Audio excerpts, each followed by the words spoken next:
Hello, my dear curious and studious students of surgery. Myself, Dr. Mahesh Chaudhary. I am warm welcoming in my surgery lecture series.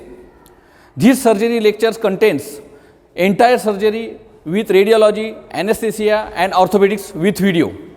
So stay tuned with me. Let's start. Hello, students. Welcome in my surgery lecture number 3, tumors of the esophagus. In this lecture contains the benign tumors, malignant tumors of the esophagus, carcinoma of the esophagus, and causes of dysphagia. Now starts tumors of the esophagus, benign tumors and cyst. Benign tumors of esophagus are very rare, constitute only 1 to 5% of esophageal neoplasms. Following benign conditions seen in esophagus: leiomyoma, polyp, lipoma, adenoma, cyst, papilloma, hemangioma, granular myoblastoma. These are the very rare benign conditions seen in the esophagus. Clinical features of benign tumors are like dysphagia, bleeding, vague retrosternal pain, and diagnosis made by barium esophagogram, esophagoscopy, and biopsy. Treatment is excision and electrocoagulation through esophagoscopy. Malignant tumors, carcinoma of esophagus. Carcinoma is the commonest neoplasm in the esophagus. Etiology: age and sex, 45 to 75 years. Men and women are equally affected from the carcinoma of the esophagus. Alcohol and tobacco addiction is the main reason behind the carcinoma of the esophagus. Incremented to increase the incidence of this disease: alcohol and tobacco. Malnutrition, vitamin deficiency, poor oral hygiene. Fourth reason is the Plummer-Vinson syndrome may convert into the carcinoma of the esophagus. This is the precancerous condition and increase incidence of carcinoma in cervical esophagus in women. Achalasia, that is the direct relation between the achalasia and carcinoma of the esophagus. Chance is 10 times more in patient with achalasia. Carcinoma arising from achalasia is usually of squamous type. Achalasia, cardia of esophagus, and Plummer-Vinson syndrome we see in our second lecture. Hiatus hernia and reflex esophagitis is also the cause behind the carcinoma of the esophagus. We have seen more patients of hyperacidity or reflex esophagitis which is converted after in the carcinoma of the esophagus. 7 is the Barrett's esophagus, irradiation esophagitis, corrosive esophagitis, esophageal diverticulum. Pathology: highest incidence is in lower third, more than 50% of cases. Histologically, more than 95% esophageal carcinoma are squamous cell carcinoma. Adenocarcinomas of esophagus constitutes less than 5% of esophageal carcinoma. Modes of spreads of esophageal carcinoma is malignancy encountered in growth in other part of the gastrointestinal tract. Second is the adenocarcinoma metastasis more rapidly than squamous growths. Adenoma carcinoma is much worse in lower third of the esophagus. And carcinoma of the esophagus spreads by 3 routes: by the infiltration, by the lymphatics, and through the blood. Local infiltration means tendency of this carcinoma to spread by burrowing under the mucosa occurs both longitudinally and circumferentially, so produce long stricture. Lymphatic spread, involvement of the regional lymph nodes. There is a direct submucous spread through lymphatic permeation. And third is the blood spread. As other carcinomas in the body are spreading just like that, this esophageal carcinoma is also spread by the blood, but the blood spread is late in esophageal carcinoma. Only few patients develop blood-borne metastasis in the esophageal carcinoma.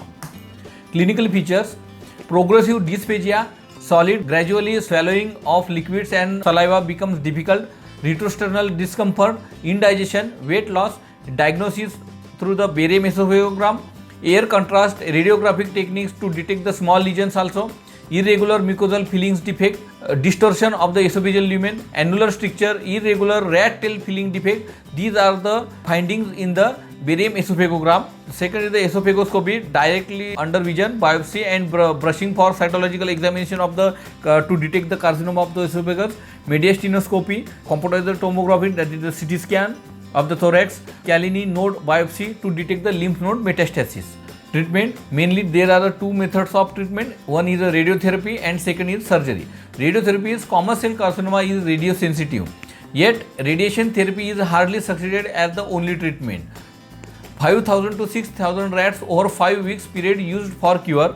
Only cervical esophageal carcinoma should be treated with radiotherapy, and complication of the radiation is the radiation pneumonitis, post-radiation stricture, tracheoesophageal fistula, spinal cord injury, pericardial effusion, constrictive pericarditis. And surgery is two type, radical and curative. Carcinoma of the lower third is infradiaphragmatic cancer, and second is the supradiaphragmatic cancer. Cancer of middle third is lower half and upper half.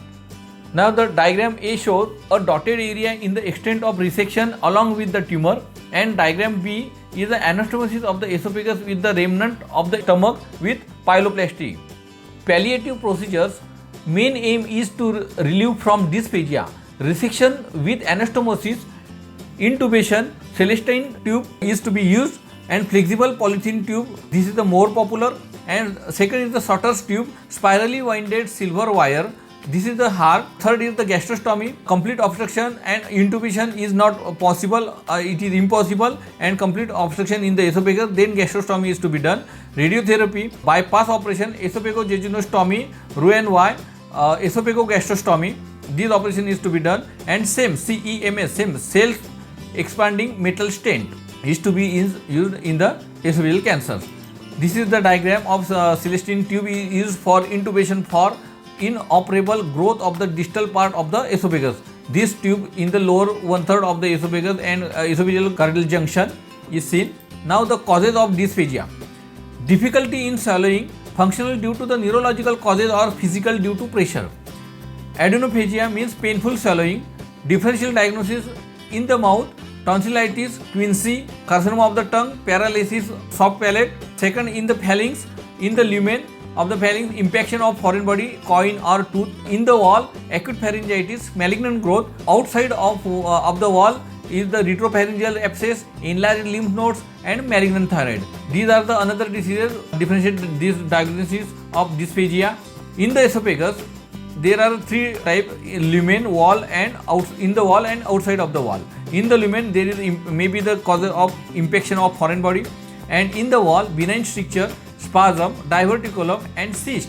Neoplasm, nervous disorder, Crohn's disease. And outside wall of the esophagus are the malignant or large thyroid goiter, pharyngeal diverticulum, aneurysm of aorta, mediastinal growth, and dysphagia luceria.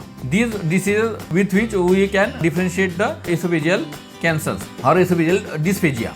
Now there is some good video on the YouTube.